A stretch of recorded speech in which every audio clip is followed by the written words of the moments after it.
There have been plenty of discussion points regarding the chances of Paul George coming to the Philadelphia 76ers and the pros and cons for both directions there, both from Paul George and the Sixers' perspective.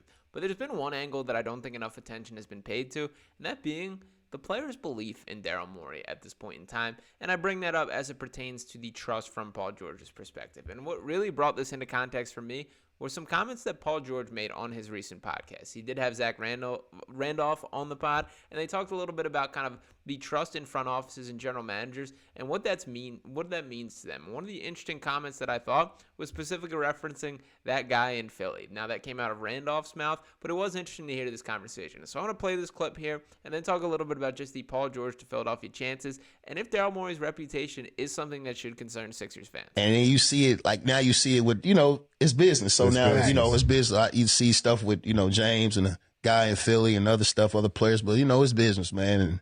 And so just from like a reputation standpoint, you want guys make to y'all feel welcome, good to make you know why I got so I didn't cut. So let me go practice on that. Believe it or not, like players talk, you know what I mean, and then reputation go around like, hey man, I don't know about going to this place because watch your back. Careful. You know what I mean? Ugh. That's the conversations you have. Yeah. You get there, hey, nice to meet you. Yeah.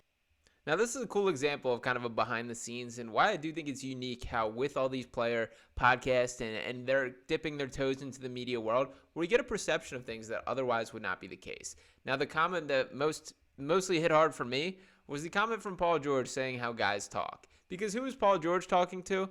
But James Harden himself, who he's been teammates with for the entire year. And let's not forget that just this time last offseason, we were watching James Harden speak to as many people as he could get his voice in front of, saying Daryl Morey is a liar and I will never be part of an organization that he's a part of. He even went so far to take that message to the club and bring it out with bottle servers for everyone to see there. And while I do think that is kind of hilarious from James Harden's perspective there, it certainly isn't something that's a great sign for Daryl Morey or the Sixers. And Daryl's a guy who has an interesting reputation amongst players. Danny Green was recently on the rights to Ricky Sanchez, and he kind of spoke about Daryl's a guy that views players as a statistic, as a number, not something that he seemed to speak super highly of. We also saw after Patrick Beverley was traded, him make some interesting comments about Daryl Morey here. And to pull those up specifically, once again, this being right after the trade deadline in which which Patrick Beverley was shipped to the Milwaukee Bucks.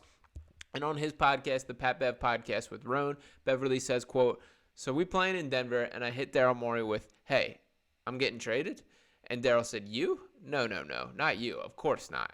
And Roan said, "So he's a liar." And Pat Bev laughed and said, "What do you guys think? You feel me? There's probably a bigger move that's about to happen. Certainly you want to win right now. A player like me, I want to win right now. So now I get a chance to be with Doc too. I can't wait." So Pat Bev kind of taking the high road as Roan tries to set him up and get him to say something. Pat Bev also mentioned that he plans on having Daryl Morey on the podcast this summer. I'm very eager to hear that episode because I think Pat Bev is pretty candid in the way that he speaks. And to Daryl's credit, he mostly is too. That I think he is one of the more forward-facing general managers across all sports, which I don't think he quite gets enough credit for. He is pretty blunt and direct in a way that a lot of times it's the general answers that GMs will have, to the point where he even was critiquing Buddy Hield publicly, saying the fit was not as good as he was expected. Things like that you don't get from every general manager, but that is another reason why it might rub guys the wrong way. Now, for Paul George specifically, I mentioned that James Harden is likely in his ear. I do think that's a factor. But really what the only factor is money. It's who's signing the name on the dotted line and what that specific number is.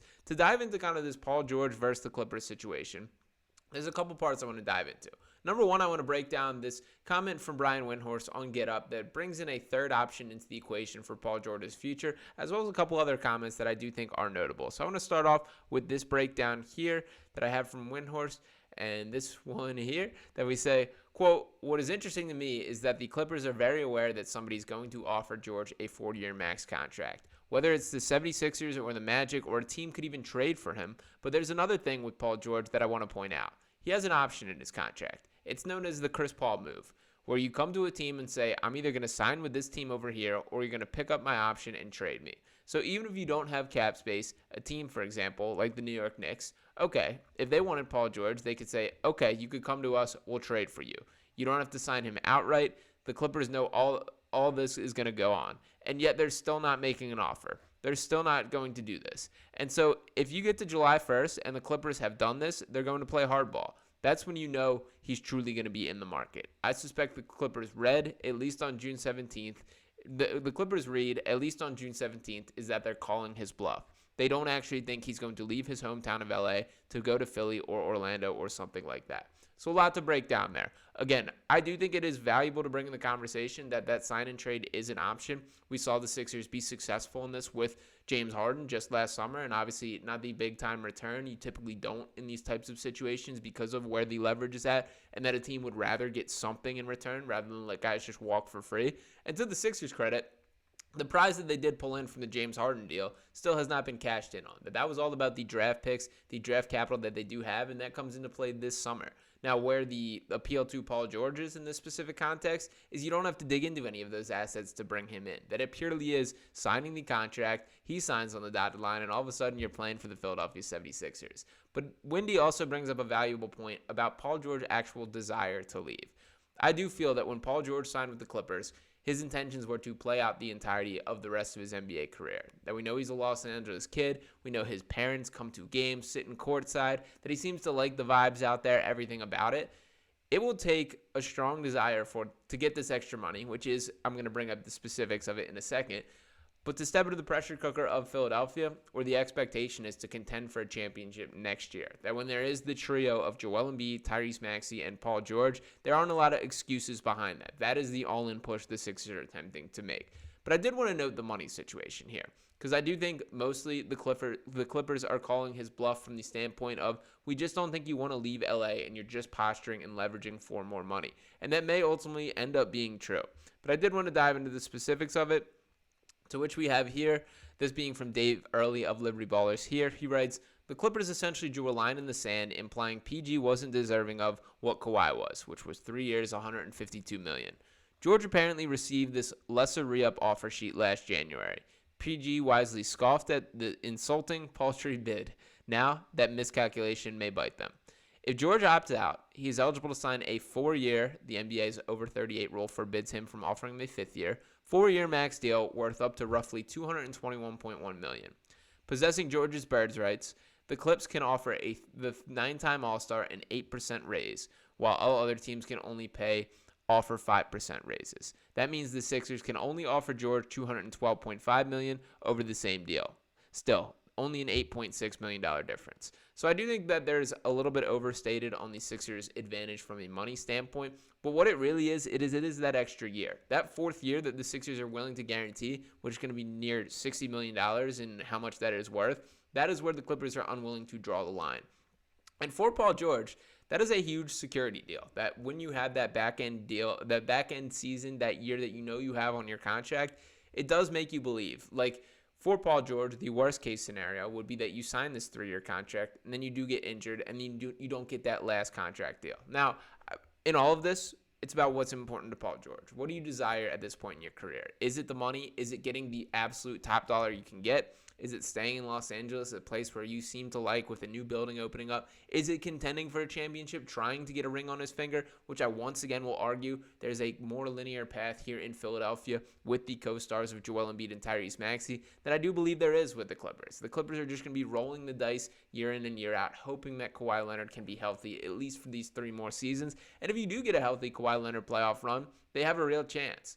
But what do you think the true chances of that happening are? What's the definition of insanity? But trying the same thing over and over and expecting different results. And that's kind of the boat that the Clippers are finding themselves in now.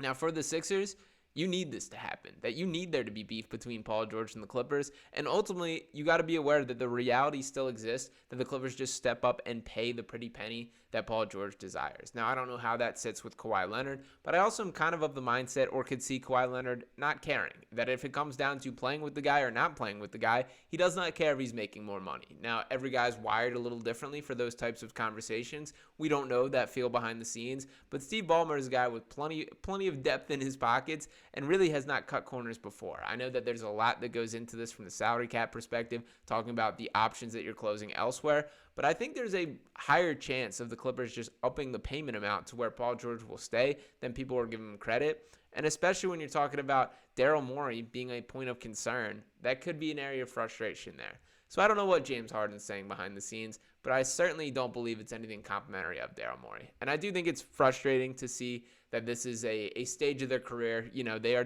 a player and general manager that are more intertwined from a legacy standpoint than just about any pairing I can ever think of. When you flash back to Daryl Morey making his first big trade as an executive to handpick James Harden from that Oklahoma City Thunder team to make him the superstar in Houston, then trading for him again in Philadelphia, and then ultimately things souring there. So there is quite a strong ties there. I do hope that some of these comments by James Harden specifically talk about how Daryl Morey is a liar and I will never be part of an organization that he's a part of. Hopefully that tempers have settled down a little bit since that point and that he can have more logical conversation. But if Paul George is picking up the phone and asking James Harden, how much does Daryl Morey's word means? I'm not sure if we're going to love the answers that he's going to be getting there. And that is something that Daryl Morey is going to have to wear from here on out. Daryl, to his credit, has been pretty open, saying, I think, like, if you ask around a little more, you're going to hear a more positive reply, that everyone has some situations that didn't go right, and that may be the right outlook to have, but it's still not ideal when given the full context and how important the treatment of stars is to getting the next one when it comes to the NBA. So let me know what you guys think in the comments. Is Daryl Morey's reputation a point of concern when we roll out this star hunting plan? Is that something that has you worried?